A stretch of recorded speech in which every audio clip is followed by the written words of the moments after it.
اعوذ باللہ السمیع العلیم العظیم الحفیظ بوجہ الکریم سلطانہ القدیم من الرجس الخبیث المخبث الشیطان اللعین الرجیم وقبیلہ ونفخہ ونفثہ وہمزہ بسم اللہ الرحمن الرحیم۔ تمام نبیوں کے سردار حضرت محمد صلی اللہ علیہ وآلہ وسلم اور تمام مذاہب کے سردار دین اسلام کے پیروکاروں، سلام علیکم، طبتم، برکتیں اور رحمتیں ہوں آپ پر۔ ھذا رحمت من ربی۔ آج گفتگو سورۃ الماعون تک پہنچ گئی۔ یہ سورہ مکیہ ہے، یعنی مکہ میں نازل ہوئی۔ اس کا نام سورۃ الماعون ہے۔ آخری آیت کے آخری لفظ معون کی وجہ سے۔ معون کسے کہتے ہیں؟ آپ لوگ یہ سورہ اکثر بچوں کو یاد ہوتی ہے، آپ بھی پڑھتے ہو۔ معون روزمرہ میں جو چیزیں استعمال ہوتی ہیں اسے معون کہتے ہیں۔ برتنے کی عام چیزیں جو ہیں، معمولی چیزیں، ویسے تو روزمرہ میں گاڑی بھی استعمال ہوتی ہے، لیکسس بھی استعمال ہوتی ہے، اس سے مراد وہ نہیں ہے۔ اس سے مراد ہے جو برتنے کی معمولی چیزیں جو ہیں آپ، وہ معون، یعنی میں اور وضاحت کرتا ہوں، جیسے نمک ہے، مرچ مسالہ ہے، پتی ہے، آگ ہے، چینی ہے، لسی ہے، کدال ہے جسے زمین بھی کھوتے ہو آپ، پیالہ ہے، چھلنی ہے، پھوڑا ہے۔ یہ نارمل چیزیں جو آپ ایک دوسرے سے مانگتے ہو اور دے بھی دیتے ہو۔ چیز معمولی ہے، عام برتنے کی ہے، یہ آپ کے محلے، آپ کے قبیلے اور آپ کے وقت پہ ڈیپینڈ کرتا ہے۔ بعض اوقات ایک چیز معمولی ہے لیکن وہ آپ دیتے نہیں ہو، جیسے سیل فون ہے، کوئی بندہ مانگ لے تو اگر آپ جانتے ہو تو ٹھیک ہے، لیکن ہو سکتا ہے کہ آپ کے علاقے میں کسی دوسرے کو سیل فون دینا خطرہ ہو کہ وہ کہیں ایسی جگہ کال نہ کر دے کل کو ہم پھنس جائیں، تو یہ سوچیں گے ان چیزوں کے اوپر۔ اب ایک آدمی ہے، چھری برتنے کی چیز عام ہے، تو اگر آپ دیکھ رہے ہو کہ وہ سبزی کاٹ رہا ہے تو پھر تو بات سمجھ میں آتی ہے، لیکن اگر وہ دوران لڑائی آپ سے چھری مانگ رہا ہے تو یہ پھر اب معاون میں نہیں آئے گا۔ تو آپ نے اس کو چھری دے دی تو پھر آپ بھی مدد کے زمرے میں آ جائیں گے اندر۔ تو یہ چیزیں آپ نے دیکھنا ہے کہ کہاں ڈیپینڈ کرتا ہے۔ اب دیکھیے، گاؤں میں آپ چلے جائیں تو لسی معاون ہے، عام چیز ہے۔ وہاں محلے کے لوگ، آپ کی اگر 2-3 بھینسیں ہیں تو وہ آپ کے گھر آئیں گے، جناب بی بی جی لسی دے دو، تو آپ ان کو لسی دے دو گے۔ اب امریکہ میں رہتے ہوئے آپ سے کوئی آئے، جی مجھے لسی دے دو، تو اب آپ لسی یہاں ملتی ہے، دکن گرل پہ جا کے پیمنٹ کرنی پڑتی ہے، وہ پہلے پیسے دینے پڑتے ہیں۔ تو اب یہاں لسی برتنے کی چیز نہیں ہے، تو اس لیے میں نے یہ لفظ کہا ہے کہ آپ نے یہ دیکھنا ہے کہ وہ آپ کے محلے، آپ کے قبیلے، آپ کی جگہ میں کون سی چیز معمولی برتنے کی چیز، عام چیز ہوتی ہے، ٹھیک ہے۔ یہاں تو ہم کسی آدمی کو کھلی چیز دیتے ہوئے بھی ڈرتے ہیں۔ اب کھانا ہے، سالن ہے، روٹی ہے، وہ نارمل کسی کو دے دیتے ہیں، لیکن یہاں امریکہ میں جب وہ روٹی ہماری کھا کے مر گیا یا اس کے پیٹ میں درد ہو گیا تو سو کر دے گا ہمیں، ہم تو گئے کام سے۔ تو یہ آپ نے خود سوچنا ہے۔ دیکھیے، تو اب ایران میں آپ چلے جائیں، کچھ جگہ ایسی ہیں وہاں روٹی لے بھی لیتے ہیں، آپ دے بھی دیتے ہیں۔ 1997 میں ایران گیا تھا، بائی روڈ، ریل گاڑی پہ، پھر آگے ڈالے پہ، پھر اس طرح۔ وہاں میں نے دیکھا کہ ایک بندہ ایک بچے کو روٹی دے رہا، بچے نے روٹی لے لی، تو وہ عام چیز ہے وہاں۔ تو یہ آپ خود ڈیسائیڈ کریں گے کہ برتنے کی چیزیں کیا ہیں۔ تو معاون کا ترجمہ سمجھ میں آ گیا آپ کو؟ اب آگے بڑھیے۔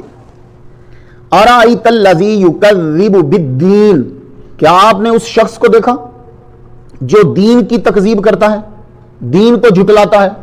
اب دین کیا ہے اور یہاں دین کا مطلب کیا ہے؟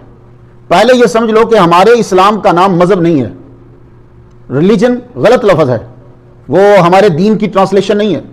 بہت سی چیزیں ایسی ہیں جو آپ ٹرانسلیٹ کرتے ہو لیکن وہ ہمارے اس لفظ کی ٹرانسلیشن نہیں ہوتی وہ۔ تو اسی طرح جب آپ دین کی ٹرانسلیشن ریلیجن کرتے ہو تو ریلیجن جو ہوتا ہے وہ دین کی ٹرانسلیشن نہیں ہے۔ دین کیا ہوتا ہے؟ دین کوڈ آف لائف کو کہتے ہیں، کہ آپ کے جینے سے مرنے تک، ایون کہ مرنے کے بعد تک بھی جو ایک لائحہ عمل ہے، جو قوانین ہیں، ان ساروں کے مجموعے کا نام دین ہے۔ اس کا آغاز ہے، پہلی ہماری اس کی جو کڑی بہت ضروری ہے وہ شہادہ ہے، لا الہ الا اللہ محمد رسول اللہ، اور اس کے اندر آخری جو ہے وہ قیامت پر ایمان لانا ہے۔ باقی سب چیزیں اس کے اندر آئیں گی، ٹھیک ہے۔ نہ سمجھ آئے تو اعتراض نہیں کرنا، لیکن یہ بات میں بہت پتہ کی کر گیا۔ کیوں؟ اگر پہلی کڑی کو چھوڑ دو تو باقی ساری بھی ملا لو اور آخرت بھی ملا لو تو بھی قبول کوئی نہیں. یہ پہلی کڑی ملا لو تو بیچ و آخری چھوڑ دو اور بیچ والی کرتے رہو. تو آپ لوگوں کو اللہ کو پہلے ماننا ہے, پھر بیچ کے جتنے کام کرنے ہیں آپ نے وہ سارے کام اللہ تعالیٰ کی رضا کے لیے کرنے ہیں, اور یہ ذہن میں رکھنا ہے کہ مجھ سے اس کا حساب ہوگا, ایک ایک چیز پوچھی جائے گی. اس کو بھی دین کہتے ہیں, وہ روز جزا کو دین کہتے ہیں. اس دن حساب و کتاب ہوگا. تو یہ ہاں جو کہا جا رہا ہے وہ دین سے مراد وہی روز جزا ہے جس کو تم قیامت بھی کہتے ہو. کہ کیا دیکھا آپ نے, یہ محمد صلی اللہ علیہ وسلم سے کہا جا رہا ہے کہ یہ جو تکذیب کرتا ہے دین کی یعنی روز جزا کی, وہ قیامت کو مانتا ہی نہیں. تو یہ یاد رکھیے گا, جب آدمی سزا و جزا کو, قیامت سے مراد وہ آپ وہ ایک چیز ذہن میں نہیں رکھیں, قیامت سے مراد رکھو کہ تم سے تمہارے بارے میں پوچھا جائے گا, اچھے کی تمہیں جزا دی جائے گی, برے کی تمہیں سزا دی جائے گی. یہ دن اگر یہ کانسیپٹ نہ ہو, پوری دنیا کا نظام درم بھرم ہو جائے. یہ قیامت کا چرایا ہوا چھوٹا نظام ہر ملک میں ہے. ہر ملک میں, کوئی دنیا کا ایسا ملک نہیں جس نے قیامت کا چرایا ہوا نظام اپنے ملک میں نافذ نہ کیا ہو. اگر امریکہ میں یہ قیامت کا چرایا ہوا نظام نہیں ہے تو IRS آپ ٹیکس دے کے نہ دیکھو, اس دفعہ ٹیکس نہ دینا, دیکھو کیا ہوتا ہے. تو جو ہوگا وہ قیامت کا چرایا ہوا ہی نظام ہے. آپ 183 کے اوپر جو ہے وہ 120 چلا کے دیکھو, اگر قیامت کا چرایا ہوا نظام نہیں ہے تو ہر ملک نے چرایا ہوا ہے. لیکن جب آپ کا ڈر ختم ہو جاتا ہے پھر آپ لا پر عمل نہیں کرتے. صدام حسین کا بیٹا وہ گاڑی تیز چلانے کے باوجود بچ گیا, پکڑنے کے باوجود بچ گیا. وہ گاڑی تیز کیوں چلا رہا تھا اس ملک میں؟ اس لیے کہ اس کو معلوم تھا کہ میں 20 ملین کہیں بھی آپ لگا سکتا ہوں, مجھے کوئی ملک پکڑنے والا نہیں. واقعی نہیں پکڑا, اس کو چھوڑ دیا. کیوں چھوڑا؟ اس کو ڈر ہی نہیں تھا. اس کو میں امیر آدمی ہوں, کیا کرے گا یہ میرا. تو جب ڈر ختم ہو جاتا ہے تو پھر انسان ظلم کرتا ہے. جب ڈر ختم ہو جاتا ہے پھر وہ ہر ایک کی توہین کرتا ہے. جب ڈر ختم ہو جاتا ہے پھر وہ تکبر کرتا ہے. تو یہی محمد مصطفیٰ سے کہا جا رہا ہے, یار اے محمد مصطفیٰ, میرے محبوب, آپ نے اسے دیکھا نہیں, باقی باتیں تو چھوڑو, وہ جو ساری برائیاں اس لیے ہیں کہ وہ روز جزا کا ہی منکر ہے. تو جب روز جزا کو کوئی مان لے گا پھر وہ برائی نہیں کرے گا. اب بچہ ڈرتا ہے میرے ابا کو پتہ نہ چل جائے تو وہ جرم نہیں کرتا, میرے ماسٹر کو پتہ نہ چل جائے. تو یہ ایک تصور ہے. تو یہ چھوٹے چھوٹے تصور ہیں. ماسٹر کو پتہ چل جائے, ابا کو پتہ چل جائے, یہ اگر بیٹھ جائے ہمارے ذہن میں کہ ہمیں اپنے رب کے سامنے کھڑا ہونا ہے, اسے جواب دینا ہے, پھر تم دنیا میں کوئی برا کام نہیں کرو گے, کوئی تمہیں دیکھ رہا ہو یا نہ ہو. یہ کیمرے تو اب لگے ہیں, لیکن اللہ تعالیٰ نے ہر بندے کے ساتھ 2 کیمرے اس کے پیدا ہوتے ہی لگا دی ہیں, جو کوئی ایک سیکنڈ کے لیے بھی آپ کی ایک پکچر بھی وہ مس نہیں کرتا. یہ کیمرے تو اب ہیں. اب معلوم ہوگا نمی صاحب آئے کب گئے, لیکن اس نے کیمرے نہیں بنے تھے, ٹیکنالوجی نہیں تھی, تو اس نے کہا میں نے تمہاری ہر چیز کو کاؤنٹ کر لیا ہے, وہ سیو ہو رہی ہے, ہر چیز سیو ہو رہی ہے. یہ بات یاد رکھیے گا. تو اس لیے سب سے پہلے اپنے بچے کے ذہن میں اور اپنے ذہن میں یہ بٹھا لو کہ بالدین, یہ یوم جزا, جو روز جزا ہے نا, اس کا ایمان ضروری ہے. اب چونکہ ابو جہل کے ذہن میں یہ ایمان نہیں تھا بالآخرہ, تو پھر کیا ہوا؟ فَذَلِكَ الَّذِي يَدُعُ الْيَتِيمَ, یہی ہے وہ شخص جو یتیم کو دھکے دیتا ہے. آپ لوگ اپنی بہنوں کو, بھائیوں کو کام یہاں کرتے ہو, پیسے اپنے ملک بھیجتے ہو, کیوں بھیجتے ہو؟ ان کا خیال کیوں رکھتے ہو؟ اپنے ماں باپ کی دوائی کا خیال کیوں رکھتے ہو؟ اپنے ماں باپ, اپنے بہن بھائی, اپنے رشتہ داروں کا. تمہیں روز جزا پر تمہارا یقین ہے اس لیے یہ کرتے ہو. اس کا ابو جہل کا روز جزا پر یقین ہی نہیں ہے. لیکن یہ نہیں ایک بندے کا ہو تو اس کا مطلب یہ نہیں کہ وہی بندہ ہے بس, باقی سب آئیں گے اس کے اندر. اب وہ دھکے کیسے دیتا تھا یتیم کو؟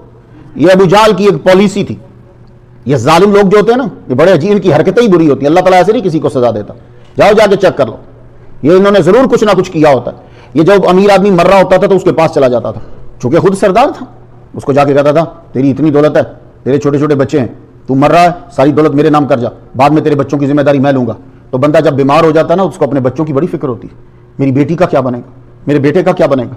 سمجھ آئیے؟ اسی لیے جو عظیم قومیں ہوتی ہیں وہ بچوں کا خیال رکھتی ہیں. تو وہ پھر مرتے ہوئے کیا کرتا, وصیت کر جا ساری دولت ابو جہل کے نام. وہ بندہ مر گیا, مرنے کے بعد مرتے ہوئے اس نے اپنی دولت اس کو دے دی.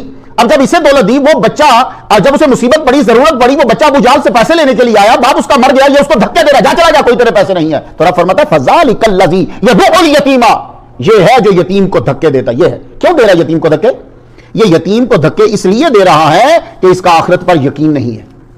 دیکھا اتنا ضروری ہے. لوگ کہتے ہیں آخرت کو کیوں مانے, اور ویسے ہم نے بھی صرف اس کی نشانیاں یاد کی ہوئی ہیں. وہاں جب پھینٹی پڑے گی, وہ پھینٹی یاد نہیں کی ہوئی, ہم نے صرف نشانیاں یاد کی ہوئی ہیں. قیامت کی نشانیاں سن لو کیا کیا ہے, کیا ہوگا یہ یاد نہیں, یہ یاد کیجئے کہ کیا ہوگا. اب یہ یتیم جب روتا ہے تو اس کے آنسو, اب دیکھو اللہ پاک سرکار نے ہمیں کیسے سمجھایا, اس کے آنسو اللہ کے ہاتھ پہ گرتے ہیں. حالانکہ اللہ کا ہاتھ نہیں ہے. مراد کیا؟ دست قدرت. یہ آنسوؤں کی اہمیت نہ دیکھیں. وہ یتیم جب رو رہا ہے تو اس کے آنسو اللہ تعالیٰ کی دست قدرت پر گر رہے ہیں. بہترین گھر کون سا ہوگا؟ لوگ ریٹ لگاتے ہیں جی بہترین گھر کون سا ہے، بڑا مہنگا گھر بکا. یہاں بھی ایک گھر ملا، میں حیران رہ گیا، دوسرے دن اخبار نے دے دیا وہ گھر اتنا مہنگا بکا. تو بھئی اچھے گھر بکتے ہیں، تو آپ کے نزدیک اچھا گھر کون سا ہے؟ آپ اس کی مختلف جو ہے نا وہ جہتیں دیکھ کر بتائیں گے یہ اچھا گھر ہے، یہ اچھا گھر ہے. ہمارے محمد مصطفیٰ صلی اللہ علیہ وآلہ وسلم نے فرمایا سب سے اچھا گھر وہ ہے جس گھر کے اندر یتیم سے حسن سلوک ہو رہا ہو. یتیم سے حسن سلوک ہو رہا ہو. اور آپ لوگ کچھ چیزیں شارٹ کٹ ہیں، کچھ چیزیں لمبی ہیں. اسلام کے اندر بھی کچھ شارٹ کٹ ہیں. جو اللہ پر ایمان لاتا ہے، یوم آخرت پر ایمان لاتا ہے، بیچ میں ایسے اعمال ہیں کہ وہ کرے تو کیا شارٹ کٹ. جو آدمی یتیم پر احسان کرتا ہے، یتیم کے ساتھ اس نے سلوک سے پیش آتا ہے، اس کے لیے اسپیشل جنت کے اندر ایک گھر تیار کیا جاتا ہے کہ اس نے دنیا میں ایک یتیم کی رکھوالی کی، اس کا خیال رکھا، اس کے لیے ایک بہترین گھر جنت میں تیار کیا جائے. اور یہ کیا کر رہا ہے؟ یہ یتیم کو دھکے دے رہا ہے. تو یتیم کے رونے سے عرش ہل جاتا ہے. اس لیے جہاں کہیں سنو یتیم ہے، یتیم اسے کہتے ہیں جو بلوغت سے پہلے یعنی کوئی بندہ 35 سال کا تو بولے میں بھی یتیم ہی ہوں. پیوبرٹی سے پہلے 12 سال سے نیچے، 15 سال سے نیچے، اسے یتیم کہتے ہیں. یتیم اب ہر آدمی یہ چاہتا ہے کہ میں اس کے ساتھ. ابھی دیکھیے ترکی کا وزیر جب پھرتا ہے، صدر صاحب جب پھرتے ہیں تو اور بھی جب کہیں سب ممالک میں یہ سیم ہے، وہ کسی ادارے میں جائیں یا کسی اسکول میں جائیں، ہر ایک کی کوشش ہوتی ہے میری تصویر صدر کے ساتھ ہے، میں یوں کھڑا ہوں صدر کے ساتھ، میں وزیر اعظم کے ساتھ کھڑا ہوا ہوں. یہ ہوتی ہے، بندہ پیسے دے کے اس کے قریب پہنچتا ہے. تو لو ایک گر سن لو، آپ لوگ بھی چاہو گے یہ وزارتیں اور صدارتیں تو ختم ہو جائیں گی. آج وزیر ہے، کل اس کو گالیاں دی جا رہی ہوتی ہیں، سمجھ آ گئی؟ یہ ختم ہو جائیں گی. محمد مصطفیٰ صلی اللہ علیہ وآلہ وسلم سے بڑھ کر کوئی ایسا بادشاہ، کوئی ایسا مالک میں نے آج تک نہیں دیکھا کہ حکومت آپ کی زمین پر بھی ہے، حکومت آپ کی آسمان پر بھی ہے، 2 وزیر زمین پر بھی ہیں، 2 وزیر آسمان پر بھی ہیں. محمد مصطفیٰ فرماتے ہیں کہ جو یتیم کو پالتا ہے قیامت کے دن جنت میں میں اس طرح، میں اور وہ اس طرح ہوں گے. بالکل آپ نے سیم اسی طرح دونوں انگلیوں کو یوں کیا، فرمانے لگے اس طرح. بھئی یہاں تو ہم چاہتے ہیں کہ صدر کے ساتھ ہوں، تو اب قیامت کے دن، اور وہ بھی جنت میں، دیکھو قیامت کے دن ہونا اور ہے، رش میں کسی کے ساتھ ہو جانا اور ہے، بہترین سٹیج کے اوپر کسی کے ساتھ ہونا یہ اور ہے. یہ نہیں کہا کہ قیامت میں، کہا جنت میں. تو جو بہترین ٹاپ کی جگہ ہے، پہلے تو تم اس جگہ پہ پہنچو گے، اور پھر حضور، مجھے تو یوں نظر آتا حضور بلائیں گے، آؤ جس نے یتیم کی پرورش کی، یتیم کے ساتھ اس نے سلوک کیا ہے، وہ میرے ساتھ کھڑا ہو. تو یوں حضور صلی اللہ علیہ وسلم کے ساتھ ہو. اللہ اکبر جل شان. تو یہ کون ہے؟ یہ یتیم کو دھکے دیتا ہے، اس کا قیامت پر یقین ہی نہیں ہے. اور دوسرا عیب اس کے اندر دیکھیے، دوسرا عیب اس کے اندر یہ ہے کہ ولا یحض علی طعام المسکین. یحض کا معنی برانگیختہ نہیں کرتا، ابھارتا نہیں ہے، ترغیب نہیں دیتا. علی طعام المسکین، کس بات پہ؟ مسکینوں کو کھانا کھلاؤ، اس پہ ترغیب نہیں دیتا. تو یہ مسکینوں کو کھانا کھلانا بہت ضروری ہے، یہ یاد رکھیے. ایسے جنت میں بندہ پہنچتا. ایسے میں ساری رات عبادت کرتا رہوں نا تو میں اتنی سپیڈ سے جنت میں نہیں جاؤں گا جتنی سپیڈ سے وہ بندہ جائے گا جس نے ایک بھوکے کو روٹی کھلا دی. میں ساری رات عبادت کرتا رہا، میں نے اللہ کے نام پہ نہیں دیا. ایک شخص آیا، اس نے ایک بھوکے کو دیکھا، اس بیچارے کے آگے بہترین پانی رکھا اور روٹی رکھی، اس نے روٹی کھا کے جب یوں کہا نا مالک تیرا شکر، اس کا بھلا ہو، وہ میرے نفل ادھر، تو ہو گیا جنت میں. تو یہ سب سے فاسٹسٹ یہ ہے، یہ ایزی ٹیگ ہے جنت میں جانے کا. تو پکا پکڑ لو، اللہ شہادہ کے بعد آخرت پہ ایمان رکھتے ہو تو بیچ میں جو کام کرنا ہے یہ کھانا کھلانے کا. تو ولا یحض علی طعام المسکین، یہ مسکین کو یہ ابھارتا نہیں ہے. تو یہ ماشاءاللہ یہ جو تم لوگ افطاری کرواتے ہو، جو بچوں کو بھی کھانا کھلانا صدقہ، اس لیے بچوں کو بھی اچھا کھانا کھلایا کرو، بیوی کو کھلانا، بچوں کا، یہ سب اس کے اندر ہی آتا ہے. رشتہ داروں کو تو ڈھونڈو کہاں ہے کون بندہ مسکین ہے، اس کو کھانا کھلاؤ، اور دوسرے کو بھی کو جس کے پاس پیسے ہوں اسے. تو اس آیت پر تاکہ تم لوگ ایسا نہ ہو کہ اس میں شامل ہو جاؤ، تمہیں اس میں شامل ہونا چاہیے جو لوگوں کو کھانا کھلانے کی ترغیب دیتا ہے. فویل للمصلین. اب یہ بات ذرا سمجھ لیجئے، ہلاکت ہے نماز پڑھنے والوں کے لیے. فویل، ویل بارہا اس کا ذکر کر چکا ہوں. یہ ویل بہت گہرا کھڈا ہے، گڑا ہے دوزخ کے اندر، کہ اوپر سے پتھر پھینکو تو کہتے ہیں پتہ نہیں کتنے سال اس کو نیچے جاتے لگ جاتے ہیں. وہ ہلاکت ہے للمصلین، نماز پڑھنے والوں کے لیے. کون سے نماز پڑھنے والے؟ الذین هم عن صلاتهم ساہون، جو اپنی نمازوں میں نہیں، نمازوں سے غفلت برتتے ہیں، سہو کرتے ہیں. اب ایک سہو فی الصلاۃ ہے کہ نماز کے اندر سہو ہے، ایک ہے نماز سے سہو ہے. تو جو نماز سے سہو کرتے ہیں غفلت کرتے ہیں، ہلاکت ان نمازیوں کے لیے۔ اب اس کا ترجمہ کیا ہوگا؟ یہ تو میں نے لیکسیکل میننگ آپ کو سنا دیے۔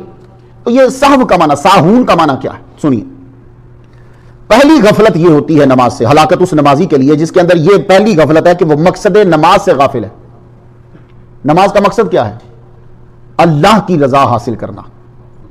یہ نماز کا مقصد ہے کہ اللہ کی رضا مجھے ملے۔ وہ کیا کر رہا ہے؟ وہ اللہ کی رضا حاصل نہیں کر رہا، وہ کہہ رہا ہے میں مشہور ہو جاؤں، لوگ مجھے کہیں بڑا اچھا آدمی ہے یہ، تو نماز پڑھنی چپ رہنا، نماز پڑھنی چپ رہنا۔ میں کبھی سناؤں گا آپ کو کہ ایسے ایسے بڑے بڑے خبیث لوگ بھی ہوئے ہیں، دھڑا دھڑ نمازیں تو چپ، نمازیں تو چپ، نمازیں تو چپ، نمازیں تو چپ، نمازیں تو چپ۔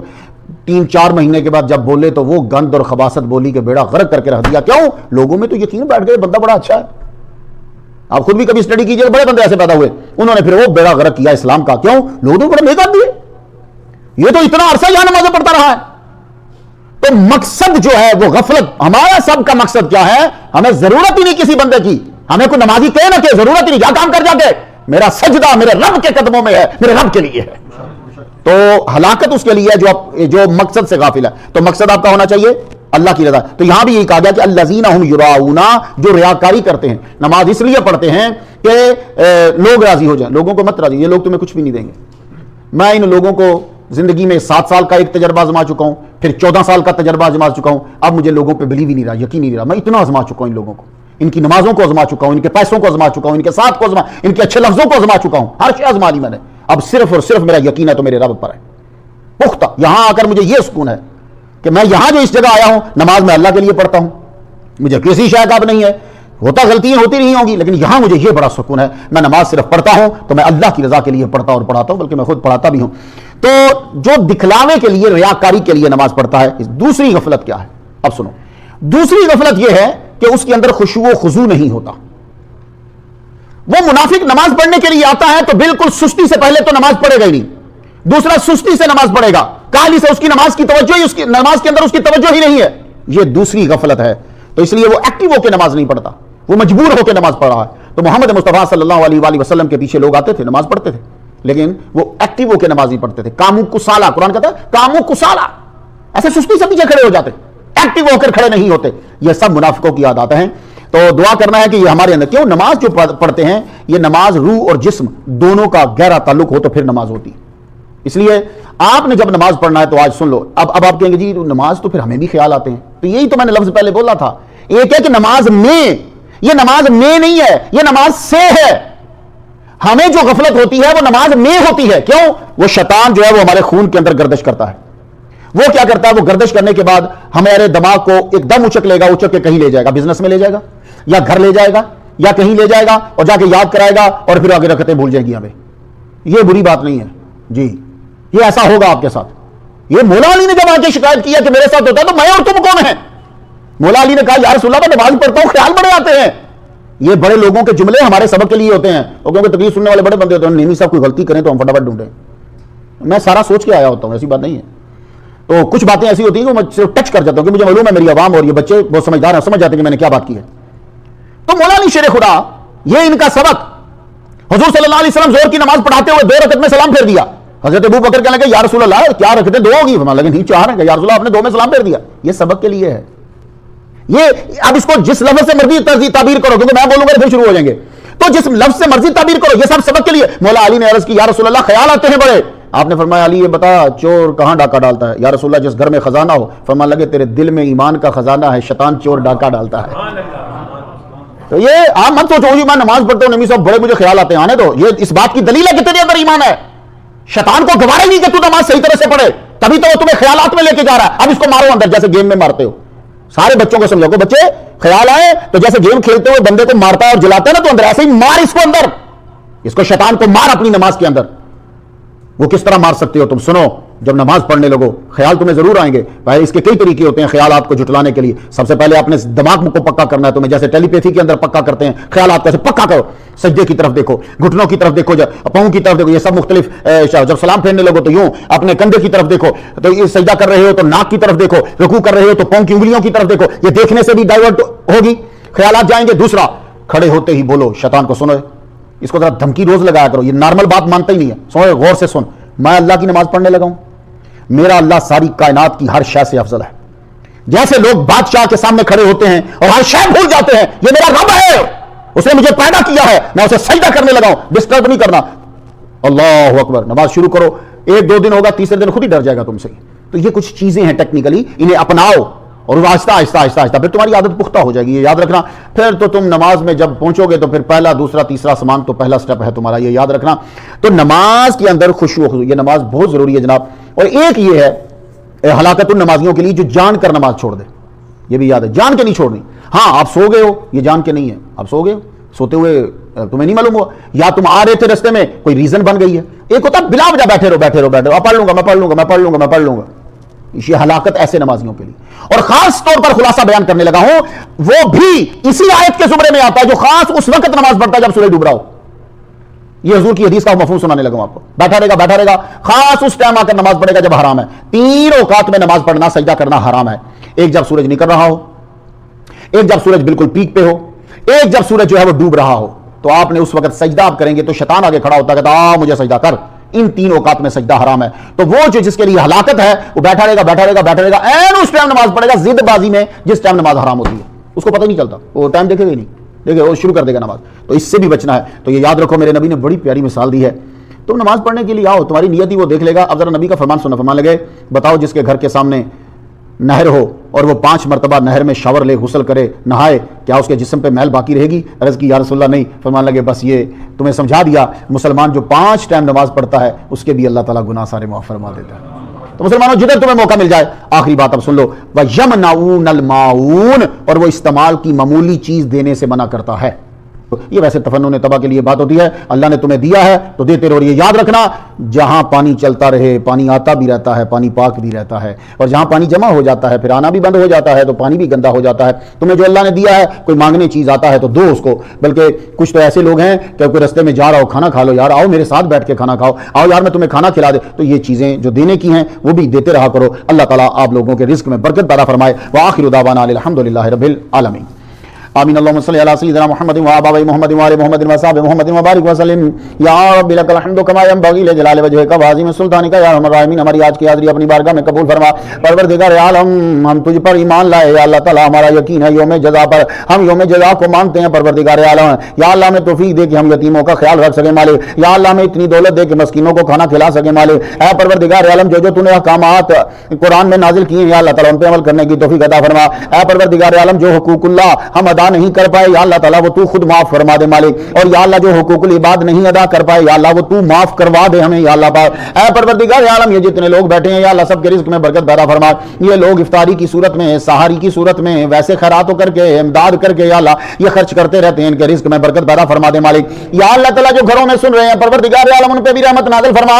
یا اللہ تعالیٰ سب کی بچیوں اور بچوں کو ہر قسم کی وبا سے بلا سے محفوظ فرما. یا اللہ جن لوگوں نے میسیجز کر کے دوسرے ممالک سے خصوصاً انڈیا سے کہا ہے وبا کا، یا اللہ تعالیٰ ان سب مسلمانوں کو سب کو اس وبا سے محفوظ فرما دے مالک. پروردگار عالم سب کی صحت میں اور رزق میں برکت پیدا فرما. وصلی اللہ تعالی علی خیر خلقہ ونور عرشہ سیدنا مولانا محمد و آلہ و صحبہ اجمعین.